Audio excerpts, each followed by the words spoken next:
Hey guys, Luna here, and welcome back to our live. Let's just get right into it, shall we? In the door, opening abruptly, and in the frame stood Mr. Holden, smiling brightly. He hadn't seemed to have noticed you straight away. Get your butt out of bed, sport, Mom's here. Oh. All of a sudden, the two of you made eye contact. He froze where he stood, the smile slowly slipping from his face. Well, that's not what I usually walk into. I clearly should have knocked this morning.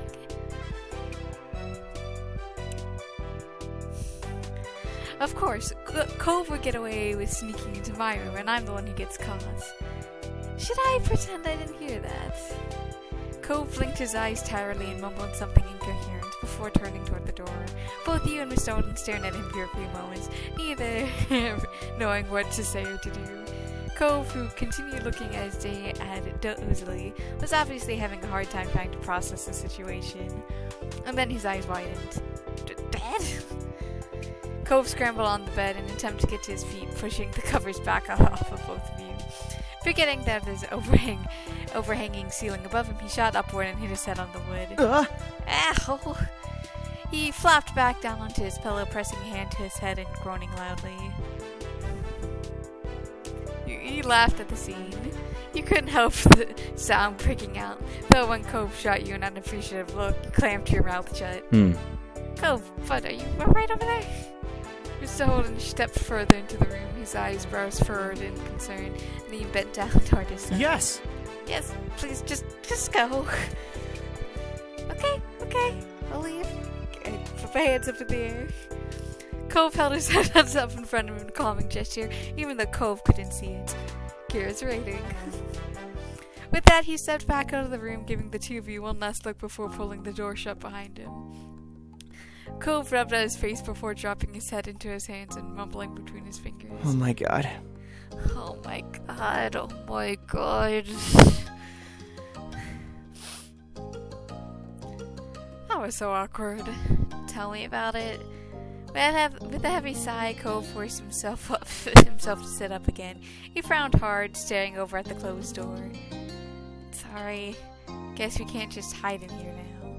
Gave you a sidelong glance, and despite his displeasure at the situation, a small smile quirked at his lips. It's nice. Too bad, it would have been really nice. I wish we could stay in here all day. You found yourself smiling along with them. The two of you took a few minutes to properly get yourselves up as ready as possible before heading out to see Kira. Kira was waiting patiently in the living room. She was in high spirits with her eyes set on the hallway. Her amused smile only widened when you and Cove froze. It didn't take long for the realization to sink in. The situation must have been loud enough for her to hear even from mute there. Cove tried to look unimpressed, eyes narrowing over Kira's smug delight, though his face was already turning red and his mom haven't even said anything yet. He squared his shoulders, lifted his head, and strode forward. Hey. Hi, Mom. Hi, baby. Hello to you too, Luna. Her tone cracked in greeting, and then she just gave in and laughed, unable to keep any of it in. Cove frowned at that, and his eyebrows furrowed. Sorry for the interruption. I didn't know you already had guests. His frown wobbled as he became even more embarrassed by the moment. He couldn't muster up any words to defend himself.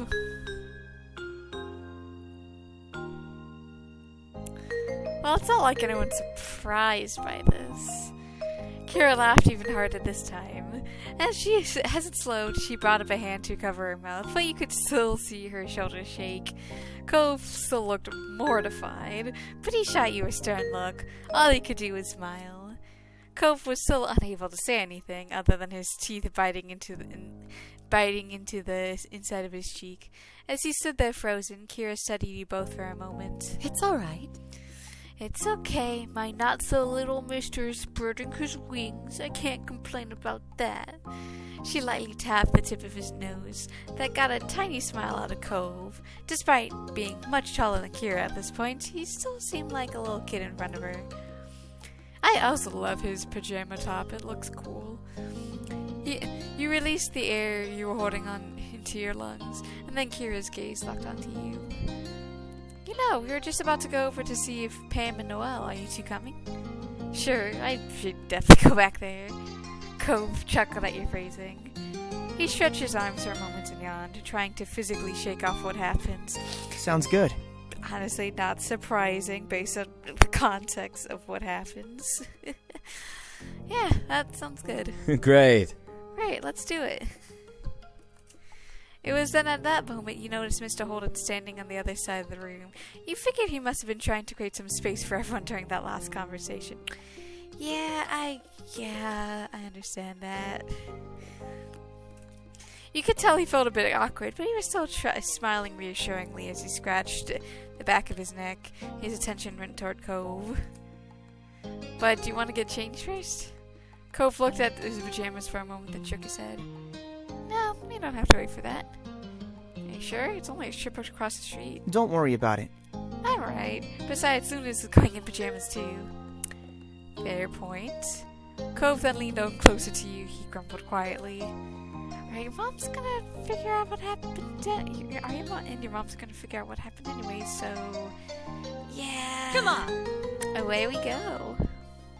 With that decided, the four of you headed out across the street to your house. It felt strange waiting there while Mr. Holden knocked at your door. Hello! Hi there! Mom answered the door, and her expression brightened even more upon seeing Kira. She moved to pull Kira into a hug when her gaze fell on you. Luna? Hi, Mom. Huh? When did you get why are you still in your pajamas? Mom's eyebrow raised as she gave you a deep, examining stare. Meanwhile, you and Cove shared a slow side glance with each other. Before you could even answer, more heads popped into view around the door. Ma, Liz, and Lee were all chuckling. To be honest, I always assumed Cove had been the one sneaking around. Her eyes sparkling with amusement as you had to look away. You noticed Cove's face was burning red again. With a solid theory, Landy. Most likely they've both been breaking and entering. I wouldn't have put it past my baby. He takes after his parents. Mm-hmm. You're right. Can't believe my Luna has been getting up to all that mischief too.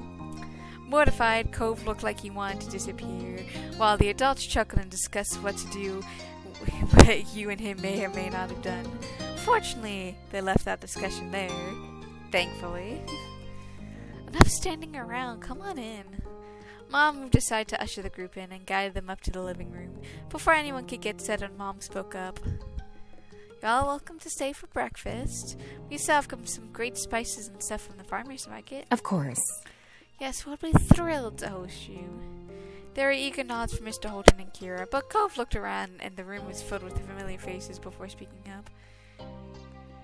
Maybe instead of staying here, why don't we go to the beach? A scenic picnic, eh? Mr. Holden crossed his arms and contemplated the idea happily. Excited, Kira clapped her hands together. Does seem rather exciting. Yeah! Oh, and we could really make a day out of it. Might as well go enjoy the ocean while we can. That sounds lovely, Cove. Everyone else put their own agreements with Cove's suggestion. Before long, both families dispersed, getting everything ready. Sandwich had to be made, water, sunscreen, towels, and more needed to be gathered and packed. Plus, you and Cove both took some time to get dressed for the day. You also decided to bring the bottle of small batch lemonade Cove got you. Today felt sufficiently special to bust it out. An hour later, both you and your family were walking down the old path to the beach. The morning was already turning into a bright, beautiful day, and honestly, you couldn't ask for better weather for a beach trip. The moment you laid your eyes on the full view of the ocean, you stopped and stood there memorized. It didn't matter that you grew up there, the sight always filled you with wonder. Hey, Luna. So? I was thinking about calling Terry and Miranda, see if they can come too. Everyone else is pretty much here already, so would your family mind? Oh, you had a good idea. He chuckled, his mouth bent into a smile. It had to happen sometimes. I had you laughing this time. You're already eager for your friends to join you there. Hey, Mom, Ma. They both stopped what they were doing and turned towards you. Immediately, you darted over to them. I had a question.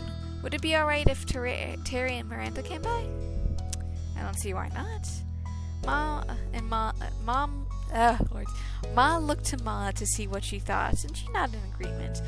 Mom then shot a glance over to Mr. Holden and Kira, knowing that they had likely heard everything. You alright with that? Cliff, Kira, what do you two think? The more the merrier. Okay.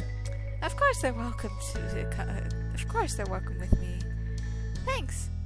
Delighted you nodded and turned on to your hearers. Cove was still several feet away talking to Liz and Lee, likely about the same topic. With a beaming smile, they gave him a thumbs up, and the two of them must have also approved, as Cove quickly got out his phone and started making calls, and at that, you turned your attention to helping with the picnic setup. Unexpectedly, your phone started vibrating. As you dug it out, curious to see the caller ID, feeling your heart jump with excitement, you answered the video call request. It was Derek. Hey, this is a surprise. I thought you disappeared. Honestly, doesn't look half bad. He cleans up nice. No, I have not, and I hope it's at least a good surprise. Very good one. You chuckled at that and your smile widened. So what's up? The voice that had come through was much deeper than it had been when you first met, but it was still the exact same amount of enthusiasm of a kid. Have you been enjoying these crazy summer days?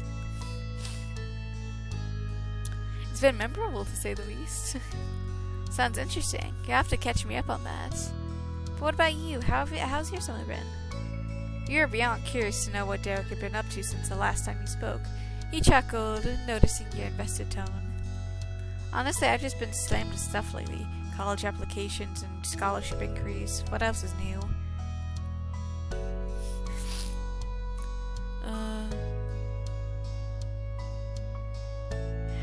You know what?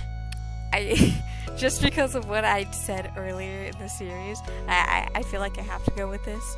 What else is new? I bet you're even more toned down. You flirted. Faintly, you heard a slight hitch in his breathing. You smirked. Were you right about that one? I hope you can see it in person sometime. He spoke so softly, it was like he was whispering it to you. There was no stopping the grin that grew on your face. You can only hope no one asked what was so interesting. Hope so too. Oh, hey, I finally got a chance to say this. I met that boy again, the dancer from Cryptic Summer Soiree. Huh? Wait, hold on. I need a second for my brain to catch up. That was fair. The human mind only had so much processing power, and that revelation was an overload. You waited patiently in semi-silence. Some muffled mumbles came over the speaker, as well as a scratchy interference that you suspected was Derek actually scratching his ear near the phone. Alright, so I'm breaking this down. There was that time you took me to the country club when we were barely teenagers. Yes. And you asked me to show me around and we went on a walk. Yeah. Then we ended up in a totally different party for a whole other group of people that we weren't supposed to be at. The confirmation continued. Right. In that party, we talked to a kid around our age to ask about what was going on, and he told us what I said before about it being a private occasion for people who are not us. It was for a dance circuit. You got it? That's who you met? Correct as always. Same as Baxter. We went to the house right next to Cove's. No way, how did you remember him? He remembered me, and you too. He did? You verified reality for Derek for a final time. He did. He said your bow tie was cute. Well, I didn't remember I wore a bow tie. He's superhuman. But hey, I can live with that being my legacy. Honestly, if I had to choose between ties and bow ties all the way. Baxter the dancer, huh? Summer was even more exciting than I would have guessed, and I had banked on it being decently wild.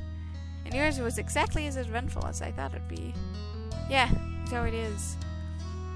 The distant tone of his voice made him feel further away from you than he was. That wasn't something you'd want. You attempted to bring the topic back to something cheerier. What's going on with your family? Are George and Nico being good? My brothers are little punks, but I guess they're doing alright. You both laughed at that. Mom and Dad are fine. That's great. My moms are too. Turning your attention back to your surroundings, you smiled warmly at your family, buzzing around. Towels are laid out and chairs and umbrellas are being set up. Actually, I'm with my moms right now. Liz and Lee are visiting too. Oh, that'll be fun. But that's a deal. I'll let you get back to it. Are you sure? I don't mind. Uh-huh. I'm sure. I'm not about to lose your number. Okay, bye. Bye, Luna. Have a heck of a day. Hanging up, the conversation left you energized and in good spirits. It was exactly what you needed to make this day even better. You hurried over to notice your mom's and helped out put out the rest of the food out. In moments, you noticed Cove at your side. So what's the verdict on those invitations? They're gonna come. Yes! Excited, you raised your hand for a high five. Cove laughed and slapped your hand. Yeah. They'll meet us here later today. Shouldn't be too long. Can't wait. While on the topic of inviting people to join, you realized that there was someone else you could call as well. You had gotten Baxter's number earlier that summer. You messaged him to come down to the beach. Everyone else is going to be there, and you didn't want him to be left out. You sent him a text and hoped he'd show. After that, you made sure to mention what you'd done. No one seemed to mind. Once that was done, everyone got comfortable and dug into the food. You couldn't remember the last time that breakfast tasted this good, but you attributed it to the gorgeous ocean view and soothing breeze. Morning swiftly gave way to the afternoon, and it was a very recognizable face came walking down the shore. It was Baxter. He came. You presently approached with a wave. Hello, folks. Hello there. I appreciate the invite to the party. Of course, you're welcome with us. We know how fond Luna is of you. That is so kind. Yeah, you're one of our neighbors. Kick back and relax with us. Thank you. Baxter's gaze moved over to you and Cove. He smiled. Luna, Coves, good to see you. Hi, pleasure to see you as always. You waved from where you leisurely sat, and Cove nodded. I'm glad you decided to come. So am I. We meet again. Yes, lucky for me. A few giggles escaped Lee as you watched Baxter. It was then that Baxter noticed the face he didn't immediately recognize from around the neighborhood. He turned up his charm even more than for the introduction. Excuse me, I'm Baxter Ward. I'm sorry we haven't met before. Well, I'm not typically from around this area, just visiting. I'm Cove's mom. Oh, I remember that. It's very nice to meet you. Kisses the hand. After that, Baxter spent some time getting better acquainted with everyone, and Terry and Miranda arrived excitedly. The conversation shifted from what you would do next. Honestly, I'm not too surprised at that. In that case, We could do, so there's, Cove, me, Lee, Liz, Terry, Miranda, Baxter, the 4 pair. There's 10 people? We could do a few rounds of volleyball. There's plenty of us now. is that all right? Can I play? Of course. Miranda and Brian delighted with this plan. Ma looked around to see if there was any other takers. I don't feel like playing. I'll have to change, but it'd be fun to watch. I could be the ref. My eyes won't miss a thing. Volleyball's a good idea, but there should probably be something happening for those who aren't a fan. Ooh, I have some crafting supplies we could use to make jewelry. We could even use the stuff we found around the beach to accentuate them. Really? Oh, but really, I want to make a necklace. That'd be great. I'll be interested in trying my hand at that too. I could do that. Nice. Absolutely. Impromptu crafting is my kind of party. I'd like to join too, please. Oh God, I want to do both.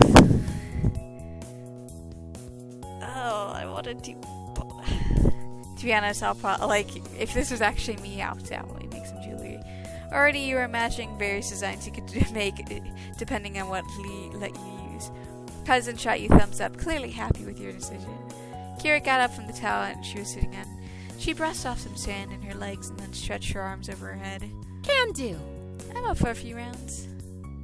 Well, since this is a free spot, I'll throw my hat in the ring. The things I do for fans. Thank you. Thank you, Liz. I love that. Liz got up from where she was sitting, and you could tell by her expression that she was already determined to win. You laughed to yourself, curious now how the game would turn out. Now that the plans were settled, the group temporarily split into two. Okay. Okay, let me pop back to the house to get my supplies. Anything we can do while you're gone? Yes, you can start clearing out the towels for us to work at, and if you want to look around for some good stuff to use. I'm on it. Roger that. While Lee ran back to the house, the group did as she suggested. By the time she returned, everyone had their craft area ready to work at. Lee sat down on one of the towels and looked up to everyone eagerly. She held up 2 necklace options. I hope you've all been thinking about what you want to make. I have for everyone a choice of either a chain or a threaded rope. How do I pick? All I know is that I want some sea glass chunks. Charming. What a charming idea. His gaze went back and forth between Lee's 2 necklace options. You could tell he was thinking quite hard about it. I can't decide anything for mine. No, Ash, I'll leave the strands here and you can decorate it however you want later. I suppose I'll use whatever I spot around the beach first. Fate can decide. I think I'll keep it classy and only worry about finding a decent shell. Yeah! Yeah, I'm planning on doing shells too.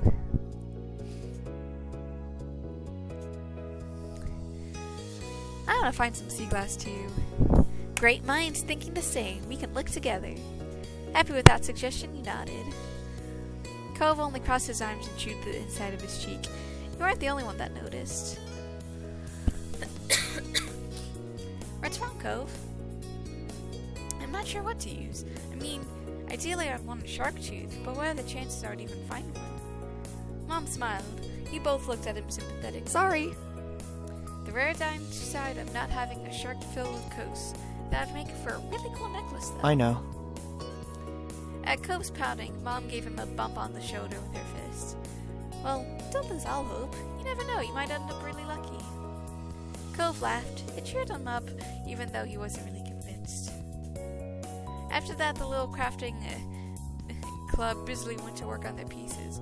Whatever they decided on using was attached to loops. Now were then slid around their necklace base. Terry was immensely proud of herself when she was done. Hers was simple but gorgeous because of the striking piece of sea glass she had painstakingly searched for and found. Baxter excitedly showed his finished piece off to everyone. He strayed true to his word and used various materials he found along the beach. The necklace looked like it's good weight from the clutter. He always had an electric style, he seemed. Cove ended up using driftwood at various lengths to design the necklace. Despite not finding any shark teeth, he still looked pretty pleased. Mom decided on a medium-sized purple ringed top shell as the centerpiece of hers, and Lee went with a few small mini shells. They both put their necklaces on it soon after finishing them. After combing the beach several times, you found just what you were looking for. It took a bit, but you managed to make a necklace of what you were satisfied with. It was mostly at sea glass. Your group of crafters would also cheer for the volleyball players whenever shots could be heard coming from the court. On top of that, you would all hold up each newly made piece in the air, and the top players would then take a breath to applaud the creation. Really enjoyed searching the beach, trading supplies, and watching everyone make their necklaces. The crafting club was definitely a success, and you weren't the only one that had a blast. The afternoon continued to drift by, but the fun was still going strong. Cove was thrilled when you pulled out the drink you'd been saving. It meant a lot to him when you wanted to savor it. That was worth the teasing smiles your family gave you. Occasionally, someone would head back to the house to see you in the bathroom, rest away from the sun a while, or retrieve something that they needed, but they always came back. The beach was never empty, and there was always new conversation to take in or another game to join. At one point, Mr. Holden even broke out his pack of cards. He roped in the whole group for a few rounds of Go Fish. There was only one thing that could bring this beach day to an end, and that was only for the day itself to end. Before anyone realized it, the sun began to set overseas. As that happened, you were taking a break, sitting down on your towel with your legs stretched out past it, and your feet were burning in the warm sand. You were playing a handheld game. Shortly, you looked up to see your moms approaching. They stopped in front of you and smiled. Hey there, kiddo. How are you? How you doing? I'm doing great. Today has been amazing. They both sat down, squished between you and them. Ma leaned her head both against yours, and Mom started rubbing your back soothingly. Nothing was said at first, but Mom sighed contentedly. Mom looked at you wistfully. We're both really proud of you, Luna. True. You grew up to be more than we could ever have hoped. I'm not sure I deserve any of that glowing praise. You were touched that they felt that way, but it felt too much of a compliment out of nowhere.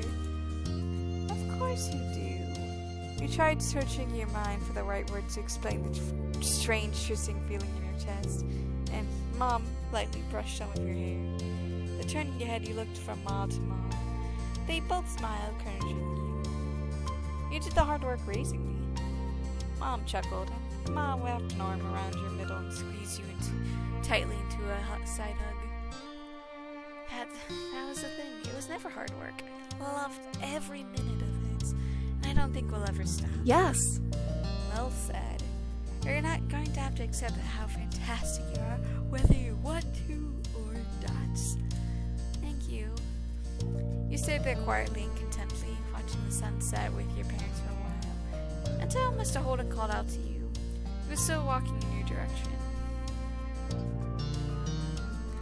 We were talking and thinking we're going to walk down the shore, and if you want to come. Automatically, you looked up to your moms for what they were thinking. Mom glanced from you to Ma and smiled. That sounds good to me. That's fantastic. Yes, that'll be very nice. My legs need some stretching. That's a yes across the board. Thrilled, Mr. Holden threw a thumbs up and began heading back to the way he came in a light jog. Hey, don't leave us in the dust. Cliff kept going forward but flipped around, walking backwards across the sand so he could face you again. No worries. Don't worry, we wouldn't leave without you. Alright, we'll catch up. Before you forget, so you turned off your game. You turned your game off and left it on the towel for now. Ready to go? Mm-hmm. Both of your moms held a hand out to you. Chuckling, you gave them each one of you one, and you all showed back to the rest of the group. When Liz was in reach, Ma used her free hand to pull her into you. Liz shook her head, but her mouth quirked into a smirk, and she couldn't resist. Together as a family, you followed behind the others hand in hand. Your feet squished into the wet sand as the waves rolled over them, and you didn't have a single care in the world as more and more stars began to dot the sky. Once the sun had been long out of sight, it was finally time to pack up. The closing of the day and ever-approaching end of summer seemed to intertwine. It caused a quiet, reflective mood to blanket over the group. On the beach, Terry and Miranda took turns compressing Cove into a hug before moving on to do the same to you. You chuckled, still overjoyed that you got to see them. I'm sorry we have to go already. My parents are here. That's okay. But still, I wish we could help clear this all up. Don't worry about it. Just thanks for coming out today. It was cool having everyone here. Yep. Oh yeah, I'm super glad we came. Hopefully we can do it again sometime. Nodding, you turned your attention to Terry. She wore a large grin on her face and held out a hand out for a high five. You obliged. See you later. Take care of yourselves, buddies. After that, they walked away, waving to you and Cove as they went down the shore. Cove waved quietly back with a smile on his face. Have a safe trip back. You will. Bye. Taking you by surprise, Terry jumped back and twisted around. She kept both of them hands while you were walking backwards. She kept the mood of your farewell light by shooting finger guns at you and Cove. Miranda bumped her with her head and left everyone with a laugh just before they disappeared down the bend. Luna? Come on. Hey Cove, could you come here? Both of your parents are motioning for you. The two of you went to them. Tons of things ended up at the beach over the course of the day, so there was still so much to pack up, and the parents needed help. With a nod, you got to it, stuffing various things into bags and bundling up with towels. Once things were ready to go, everyone filled their arms with as much as they could carry. Absolutely no one wanted to be a back and forth kind of task. The walk back home ended up being mostly quiet. Each person seemed to be feeling the effects of the day. A cool breeze carried you across the sand and onto the road. There was a slight sigh of relief, what felt like the group as a whole when they rode back to the neighborhood. Baxter carefully placed what he had been carrying onto the ground. Thank you so much for helping with this. Thanks. No, thank you for allowing me to join today. You all shared with me. Helping to carry it back seems the least I can do. Ma nodded, and the others started collecting their things from this pile. Baxter, meanwhile, stepped over to you and Cove. It was a pleasure. His head tilted towards you, and he smiled. Will I see you again? Tomorrow's my last day. Yeah, I'll definitely visit you. Thank you. Thank you, Luna. I don't expect you to do the same, Cove. Alright, I won't. Baxter turned to shake Cove's hand this time. He was a little incredulous for a moment, but then Cove eventually shifted what he was carrying and took Baxter's hands. It wasn't long, but it was a solid handshake. Baxter was clearly pleased. I wish you had more time together, but it was still a nice ride while it lasted. Would have happily do it all over again. Bye. See you soon, Baxter. Baxter nodded and walked a few steps toward his condo. Then he stopped and waved. Goodbye. Baxter sauntered away completely and disappeared inside the condo to return to his own things. This time with you and your family and friends presenting. Paused for a moment, staring at where he went. But afterwards, he looked back over to the rest of the group. Lee and Liz were just going inside your house. You couldn't spot Kira or Mr. Holden anywhere, but the door to their house was wide open. Mom approached you with an amused look on her face. Seems like you're holding up some of Holden's things. Surprised, glanced down to take a quick inventory of what you were holding. Mom was right. Some of the billet belonged to you and the neighbors. Would you mind dropping it off now? Looking down again at everything you're carrying, he sighed. A teasing grin played at your lips. The Holdens is a long walk for me. Cove snorted and looked back at you, making your grin widen. Mom chuckled and shook her head. You can hack at it, and then you'll experience the joy of a job well done. You laughed happily and nodded. Mom smiled warmly. Cove took a few steps toward his house and stopped, waiting for you. Good night. Good night, Cove. I'll see you inside. Night.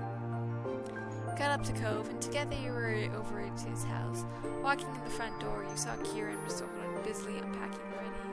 Things were scattered on the counters, and they were moving each around each other, putting the items away. They both lifted their heads up when Cove closed the door. Hey, it's nice seeing you again already, Luna. Her teasing tone caught a light smile to your face. You hefted the stuff in your arms a little closer. I ended up with things of yours from the beach. Oh, Thanks for getting that to us. You could put it here on that coffee table. Miss Owen pointed at the surface he was referring to, and you immediately left what didn't belong to your family there. Cove put his own things down on the floor just at his feet, wading through everything shown about to reach his parents. Putting your family stuff on the ground for a moment, you dusted it off your hands and straightened up. You needed a second of rest and a minute to resuscitate it all. And over to where the others were too. Kira opened her arms wide, wanting to hug you. Yeah, sure, I'll accept a hug. Without any hesitation, you went to Kira and let her pull you into a hug. You squeezed back just as tight. Her hug was filled with affection, and you hoped that she could feel how much you cared about her too. Oh, thank you so much for hanging out with me today. It was a blast. You're welcome. Today was amazing. Cove eventually released you, but patted the tops of your shoulders as a final gesture. Thank you. Every time I've gotten to come by, it's been an absolute joy. Things really couldn't have worked out better. Miss Odin took a step closer to you. Kira moved aside to let him say goodbye to you. He grinned. Thanks for always being such a friendly neighbor, and not just right now, but for as long as I've known you. I didn't always make it easy, but you and your family are good people. I really, truly appreciate it. thanks very much. Thanks again, Luna, so much. At that, Miss Odin reached over and gave you a soft pat on the top of your head. You hugged him. Burst forward into Mr. Holden and wrapped your arms around him. Surprised, you went rigid immediately. But several moments later, he relaxed and began to lightly pat your back before shifting into a full hug. You squeezed him tighter. Thanks for moving in. As you let go, he sniffled, but when he met your gaze once more, his mouth pulled into a wide, happy grin. Mr. Holden was staring at you, but his gaze seemed far away. Maybe he was looking back at who he used to be. The 8-year-old he asked to be his son's new friend. See you. Bye, Luna. He smiled softly. Then Cove took a step forward. He gestured to his pile of things he had carried into his house. Don't worry about it. Don't worry about all that. I'll put it away in a few minutes. Right. I need to do the same with my family. I figured. Cove walked you to the door and held it open. Taking one last check around to make sure you had all your things to bring home, you went to the room. You leaned your body against the door frame, not liking your hands. So this is it, huh? Actually, that's not what I mean. His expression twisted and shook his head a bit, like he was trying to banish the pensive thoughts. Bye. I'll just say bye for now. Yeah, bye. It won't be long before you see me again. You offered him a small wave goodbye with one of your hands. Cove reached forward and patted your arm reassuringly, and then he kept his hand there, lightly holding it onto your arm. He nodded. One of his hands grabbed onto the door handle and firmly held it. He was stopping himself from coming along with you. As he walked over to your own front step, you stopped. Turning around, you spotted Cove right where you left him. You laughed quietly to yourself. For a small pause, you both stared at each other from across the street. It's gonna be funny. You blew him a kiss. Cove reached out like he was catching it off to the side, and then he curled his fist to his chest, holding the kiss close. Your lips curled into a beaming smile. Hope you treasure that. Maybe. Things couldn't be dragged out longer. After one more shared smile, you opened the door and went inside, shutting it behind you. After a few steps in, you saw your family gathered. They were still busy unpacking and cleaning. You added the things you brought to the pile on the kitchen counter. Mom stood up, rubbing her eyes a bit. She yelled loudly, I'm bushed. How about we finish the rest of the chores tomorrow? Yes, honestly, it's too late for this. Thanks. Please and thank you. Ma put her hands to her hips and turned to assess the room. Ma was not one who liked to leave a mess about, but she decided. All right. Suppose we can make an exception to the usual. It's been a really long day. Liz grinned contently. Lee raced in no time, skipping over to you and hooked onto you into a side hug. Good night. He hugged her back. You pulled her close into a bear hug. Lee giggled until you released her. I hope you sleep well too. Oh, I totally will. The moment my head hits the pillow, I'm out. Here's to us, Luna. Tonight, tomorrow, and forever. Looked at that. Yeah, here's to us. Lee stretched her arms out high over her head. She yelled loudly. And looked at you with tired eyes. I think that's my cue to head to bed. Bye. I think so too. I have a fun sharing a room with Liz. She laughed at that and Lee shuffled off to the guest bedroom. Before you had a chance to do anything else, you could feel the top of your head being tapped. You spun around to see Liz smirking. Nighty-night, I'm heading to bed too. It's been a long day and I have a lot to prepare for tomorrow. Exhaling, you automatically started fixing the back of your hair. When Liz didn't immediately walk away, you smiled softly at her. Everything okay? Your gaze moved away, and you knew she had more to say. You waited patiently for Liz to compose her thoughts. It's just been a good summer. It was nice to come back home. You nodded, and Liz gave you a teasing nudge as you went by. Amused, you turned and watched her go. Love you too, kiddo. Gave her a hug goodnight. Wrapped your arms around her back to hug her from behind. She laughed and patted your hands. Eventually, you let Liz go from your grasp. When Liz was out of sight, Mom started up the next conversation over her shoulder. Aren't you heading up to bed soon, too? I just want to finish getting everything cleared up. What? What? Are you sure? It can wait. Glancing around the room a moment, the disarray made you feel a bit twitchy. You had a feeling that you'd sleep sound if you took your time with cleaning before bed. Yeah. Ma came over to you, smiling understandingly. She pulled you into a big hug. Love you. Alright, do what you need to do. I love you. I'm so yummy. This music always makes me sleepy. When you are done hugging Mom pulled you into another hug. Their actions basically handing you off to another had you laughing joyfully. I love you. Love you so much. You're the best parents. Aww. So cute. Mom sparkled from your compliments. Mom put you into another hug. Good night, kiddos. Sleep tight. Good night, sweetie. Yeah. It's definitely one of those cute, adorable moments. Night. After that, your mom was headed off toward your bedroom down the hall. They were about to turn the other direction when you heard Mom's voice. Don't let the bed bugs bite. You heard Mom chuckling as you watched him go with a smile. It was a while later when you were finishing putting everything away. You didn't rush the process at all. Your sleeping hours may have been cut into, but you felt so much better getting this done. You sighed contently gazing at the organized living room and kitchen. And before you could take a well-earned break on the couch, something out the window caught your eye. I didn't see anything. Do you see anything? Is it the fireflies? If you brought up your right in front of your large window spanning the length of the back wall, you stared into the hills beyond your house. As if on cue, your phone came on, alerting you of a new notification. It was Cove. And with that, I think this is probably a good place to save. I hope you guys have a good day, night, week, month of your lives, and may the stars forever guide your path wherever it might lead you into the future. Bye, and hope to see you guys again soon.